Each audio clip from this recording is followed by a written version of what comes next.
Welcome back to the Connors and Ferris High School Sports Show, brought to you by Salvatore's Pizza. Joining us now on the Specialties Hotline, Marc Vitticore, former Fairport and Red Jacket high school football coach, former Red Jacket wide receiver. He's been on the sidelines in Section 5 since he was a water boy for his father, and now he's doing a great endeavor. He's the founder and executive director of the Prospect New York State Recruiting Service. Marc, welcome aboard. Thanks so much, you guys. I'm a huge fan of yours. I followed your work for many years. It's great that you guys have this outlet and you've built this show. Really appreciate having me on. Now, you're coming off an amazing event, the Armory Football Combine down in New York City. And this was at one of the most famous track venues where they have the Milrose Games, right? This is the one we're talking about? Yes. How did this come together, Marc, and how did it go? You know, it came together due to a variety of stakeholders. We've got tracking football on one hand. We've got Dom's out in athletics. Westchester runs a training program for track and field athletes. And Dom's just passionate about how the crossover between track and field and other athletics. I used to coach track myself, and there's a clear advantage when you teach someone the mechanics of running and then you put them on the football field. They literally look like they're running at a different pace with a different gait. Everything just looks a little bit more torqued up. You know, I know Tyreek Hill is fast anyway, but Tyreek Hill with his track background is extremely torqued up. So, you know, when you add tracking football, you add Brian Hawkins, who I work with Athletics Westchester, and then the Armory Combine. The Armory themselves, they're a not-for-profit organization. And so getting them all into a room together during a pandemic was just like this, getting them into virtual chats, start the conversation. How do we make something, you know, come together, putting all our heads in the same space and putting our egos aside and trying to do what we can for kids. And it was a tremendous success. I take zero credit for it. I pass all that credit on to the people that made it happen on the ground. You know, Brian, Marc at Tracking Football, Dom, Aaron, and especially the parents and the kids for, you know, getting them there. It was a big ask because of where we're at in the pandemic. You know, we had to keep everybody socially distanced to the nth degree, not to mention when they're traveling and getting there to that space. So the amount of care that went into getting it done the right way and getting it done, you know, with accurate measurements as well, was just a huge accomplishment for everybody. Marc, talk about Prospect NYS and the goal and why you took this on. I mean, it goes back to, you know, my relationship with, you know, being a son for my dad. I mean, my dad was an Eddie Meath All-Star coach.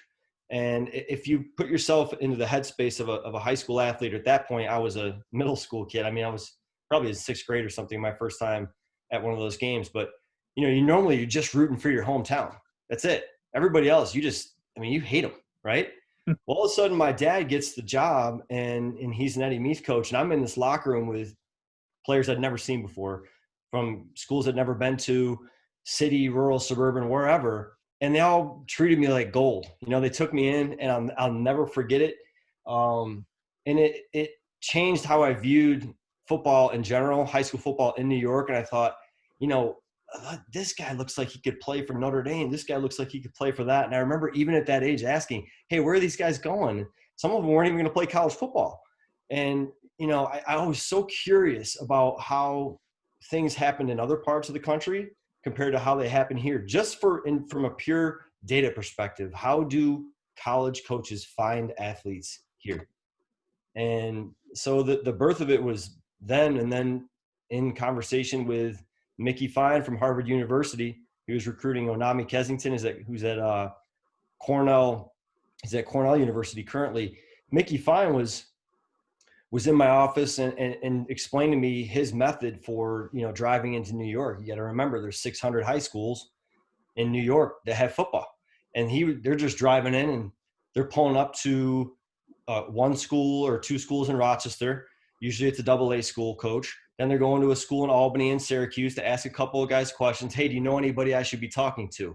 Well, that's a big ask, because, you know, do the AA coaches know about all the single A coaches in Ontario County? Are they gonna really vet them? Do they know about the B schools, the C schools, the D schools? So the process by itself, I wouldn't say it was flawed. I would just say it was incomplete. And Coach Fine and I discussed right in that moment, hey, there's an opportunity here to make a difference in the state. It's just going to take some time and energy to make it happen. And you're early 40s, family, coaching a high school football team, and I mean, you did make the decision to step away from Fairport in September. And could you maybe talk about that and having to step away from that one group and that one football family that you had, and to try and have a bigger impact across the state with all these other kids, and how you came to that decision and how you feel about it 3 months later? Well, it's a tough decision. Those are, like my own sons, and they always will be. It's the same thing, leaving Red Jacket. It tore me up. I had a hard time, still have a hard time thinking about it, because in those moments of actually saying goodbye, it's tough. But that's partly why you put the coaching jacket on and you decide you're going to do what you're going to do. If you're going to be all in, you're all in for the right reasons. And you don't want to have one foot in the door and one foot out the door in anything that you do. But Prospect NYS has no factor into that decision. That decision is purely based on the hours, right? So you can imagine if you're working 7 to 3 as a teacher, and then you're needed the most in your football job from really 3 to 6, 3 to 7 or so throughout a big chunk of the year, including in season. Well, guess what? That's when I'm needed most at home.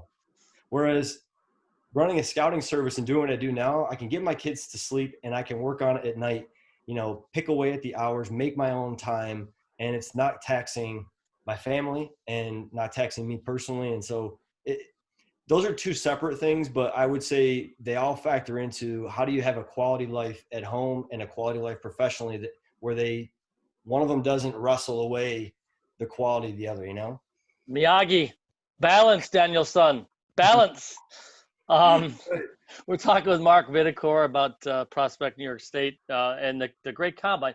By the way, when you got the job, I said, this is the guy that's going to take Fairport back to the top.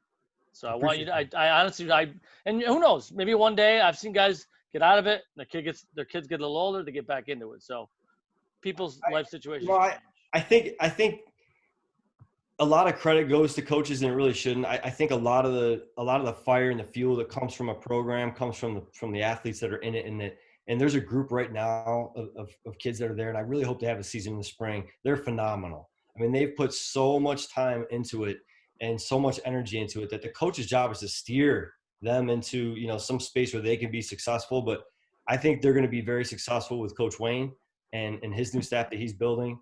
I have the utmost respect for him and for the athletics department in Fairport. I think they're going to do great. So Mark, we didn't have football in New York this fall, and the combine is a great place for kids to get seen. You saw Rashawn Baker of Victor running 22 miles an hour in one of his sprints, which is a number you see on the TV on Sundays. How important was this to get kids out there? And I mean Division I and Division III, because some of the top are going to get seen anyway, but the eyeballs that these kids are going to get because there's no film from September through November. I mean, it's a great point. I mean, people are trying to do things similar to this. People are trying to pull off showcases and get things done. And in this case, we couldn't do anything football related, right? We couldn't have anybody do one-on-ones in this showcase. We had to have Rashawn Baker actually, running a 55-meter dash and doing it using FAT timing, which is fully automated timing. You guys brought up the location, not just the location, but all the tools that they use to measure these Olympic athletes, they used on our athletes. Which comes at a price, right? Because on one hand, tracking football and the Armory Combine and Dominic over at Athletics Westchester, they're trying to set a whole new standard for how we evaluate speed and how we track it. Because at the NFL Combine, even with all the tools and bells and whistles they have, there is still a person that clicks a button when the clock starts. As far as we know, there is still some human error, a part of the 40-yard dash. They are trying to tackle that and prove that there is more accurate data. The problem with that is it slows down the times, right? You're going to see a player who might get a hand time at 4.6 every time. Maybe even on a laser, he gets a 4.6, but then he gets to fully automated timing, right? The FAT time, they call it, the FAT, and it might be a 4.9. That's as good as it gets. So there's some give and take there that, we have to accept at this point. But I do think that it does help see, Rashawn Baker. I mean, just as a great example, he's worked so hard. He's a Victor, student athlete. He's worked so hard in the weight room, and you see him out there in the track, and he just looks like a kid who's, heading to a Power 5 school, just his body type. And then you see him take off, and the whole place is looking at us going, oh my gosh, this is the real deal. So I think it's probably really fun for those guys to have that exposure. We don't have any more control over that, but I think it's still pretty special to see that happen in the coverage that took place. I'm glad you guys even knew about it. I didn't know you guys knew about the Army Combine. It's great. No, you're great on social media. I know, Jeff, we got to wrap pretty quick. What's next for Prospect New York State in the new year, and what can we look for from you guys coming up?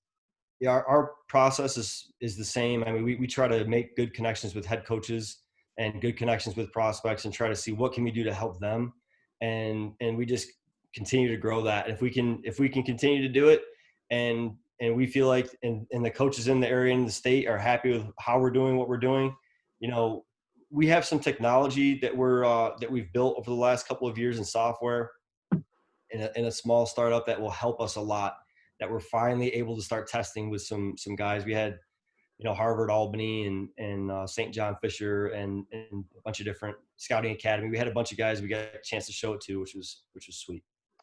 Mark, thanks for your time today. We appreciate it. Congrats on what you're doing, and thanks for doing what you're doing, because it's helping kids statewide, not just in Section 5, but certainly there's a need for that right now during a pandemic and even beyond that. So, Marc Vitticore, thanks again. Appreciate you guys. Thanks so much. Marc Vitticore on our specialties hotline. Steve, that great company down in Geneseo. Get your specialties stuff. It's specialties1.com. That's TES and then the number 1.com. Steve, that's a wrap. Another show in the books. We appreciate it.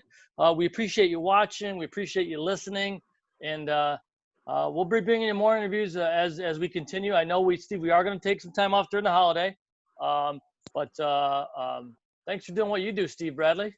Oh, Jeff, thanks for having me. It's a lot of fun. I mean, just hearing these guests talk, great stories. I hope it provides a benefit for our audience, and everybody else is enjoying it as much as we are. You've been listening to the Connors and Ferris High School Sports Show, brought to you by Salvatore's Pizza. Have yourself a great week, folks. Talk again next Saturday.